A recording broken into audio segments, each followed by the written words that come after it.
এইবার দেখো তো কয়টা আঙ্গুর? ঠাওর হইতেছে না, সাইডটা কি 5টা হইব? বুঝতেছি। কাল সকালের আলো এই ডান চক্ষুখান তোমার আমি একবার দেখুন। বাবা তুমি ওই নসিয়া নিও না। কাল যদি পড়াশোর বৈদ্য কিছু কয়? এইটা আমি বুঝো।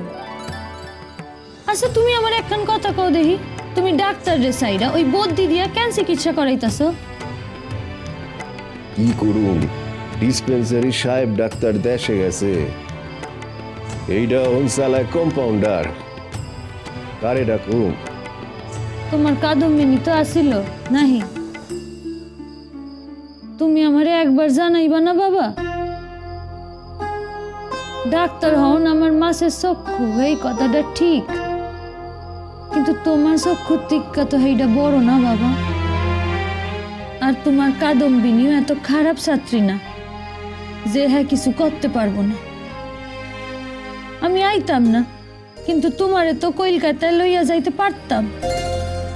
আমি তোমাকে কাছে একেবারে পর হইয়া গেছি, তাই না? তোমরা আমারে একেবারে নিজে গো জীবন থেকে বার কইরা দিছ। কি পাগলের মতো কথা কইতেছস? হ্যাঁ, আয় আয় বিনি, কাছে আয়। মুখে না কইলেও হেইটা আমি জানি, এই কথাটাই ঠিক। তোমাগো জীবনে কাদম্বিনী আর কোথাও নাই। এইবার কিন্তু আমি কষ্ট পাইতাছি বিনি। আমি তোরে পত্তর লিখি নাই, খবর লই নাই তোর? বাবা খবর লওয়ার সাথে সাথে খবর তো দেওয়ানো লাগে, তাই না? তোমার খবর, মার খবর আমার বুঝি চিন্তা হয় না? মা তো এখনো আমারে মাফ করে নাই, একখানা পত্তরের উত্তর দেয় না। এই তো দেখো না, আমি তো কখন আইছি, আমার লগে তো একখানা কথাও কয় নাই, শুধু কাম কাজ লইয়া ব্যস্ত হইয়া আছে। মা বোধহয় ভুললেই যাইতে চায় যে তার একখান বড় মাইয়া আছে। রোজ সে তার বড় মাইয়ার কথা ভাইবা চোখে জল ফেলে। তার বড় মাইয়ারে দেখতে না পাইয়া কষ্ট পায়, রোজ ছটফটায় তার বড় মাইয়ার কাছে যাইবার লাইকা। তাই মা যায় না কেন বাবা? কে তারে আটকায়? তার অভিমান। সে কয় সে মাইয়ার গায়ে হাত তুলছে, সে তো মা, তাই মাইয়া কেন তারে শাস্তি দিবে? তার অভিমান হইল মাইয়া কেন তার কাছে আসে না। অভিমান বড় বিষম বস্তু বিনি। সে যেমন সব কিছুরে ঝাপসা কইরা দেয়, আবার চোখের জলে সব কিছুরে ধুইয়া মুইসা দেয়। হকগুল কিছু চাপ কইরা দেয় না বাবা?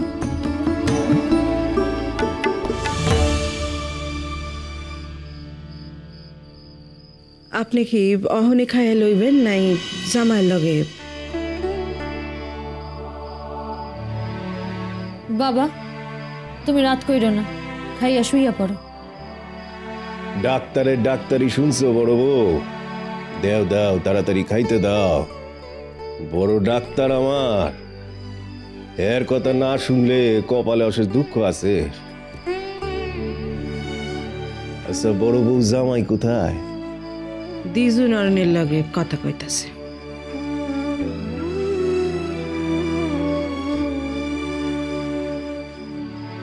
দেখলা তো বাবা, মাই কিন্তু আমার লগে একখান কথাও কইল না। তুইও তো তার সাথে কোনো কথা কস নাই। যাবি না তুই, না হয় প্রথম কথা ক গিয়া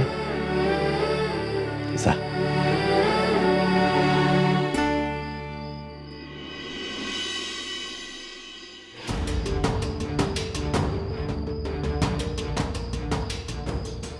তবে তুমি শুনেছো আমার দাদা কি বলেছেন?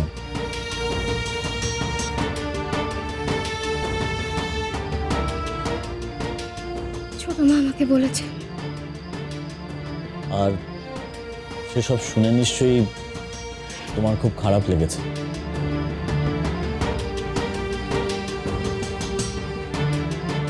আচ্ছা বুদ্ধিমুখী, তুমি তো কম কথা কেন বলো বলো তো? আমি একটা প্রশ্ন করলাম, সেটার উত্তর দেবে না তুমি? কি বলবো? যা খুশি। আমার মনে হয় তোমার মুখ থেকে সব সময় কোনো না কোনো কথা শুনি, যে কোনো বিষয়ে। আমার কষ্ট হয়েছে।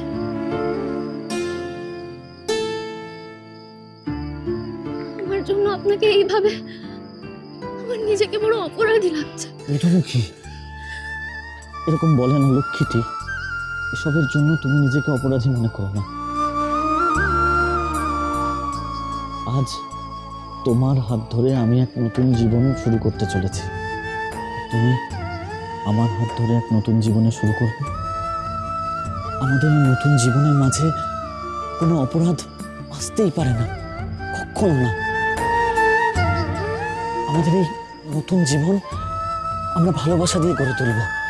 একটা একটা নতুন বাসা ভাড়া নেব আমি, আর সেখানে আমাদের সংসার গড়ে তুলব আমরা ভালোবাসা দিয়ে।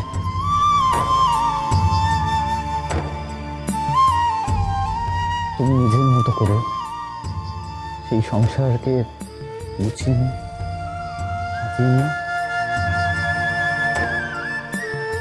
তোমার গরিব বরের যেটুকু সামর্থ্য, ততটুকু দিয়ে পারবে না?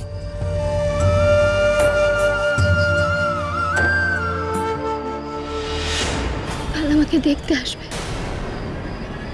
আটকানোর ক্ষমতা আমার নেই। ছোট মা এখন এখানে নেই। আচ্ছা আচ্ছা, তুমি কি বলো, আমার কি করা উচিত এখন? আচ্ছা, ঠিক দেখেছি আমি, এরা দুজনে ছাদে এসেছে। এই সব হচ্ছে আজকাল এই বাড়িতে।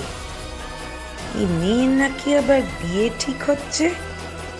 দাঁড়াও, এই ঠাকুমাকে দেখাই এনে। খুব তো টকর টকর করে কথা বলে বুড়ি, দেখুক নিজের নাতনির কুকীর্তি।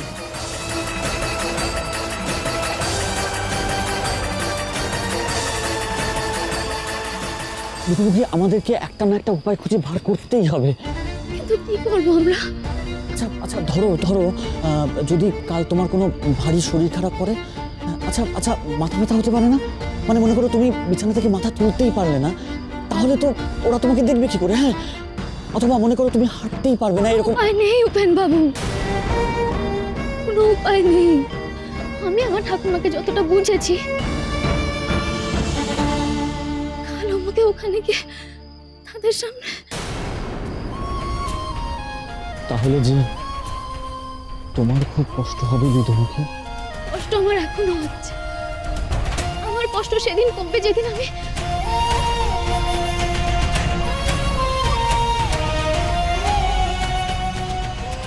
কিন্তু ওই ভাড়া বাড়িটাতেই সংসার করতে চাই।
শুধু কেমন আছে?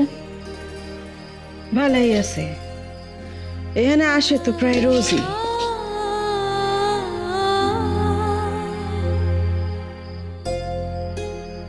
আর ওর পোলা মাইয়া? সকলে ভালোই আছে।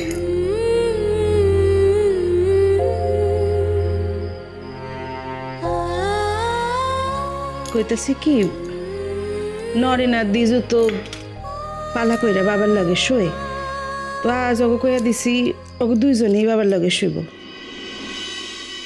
ওকে ঘরে তুমি আর জামাই শুয়ে পড়ো।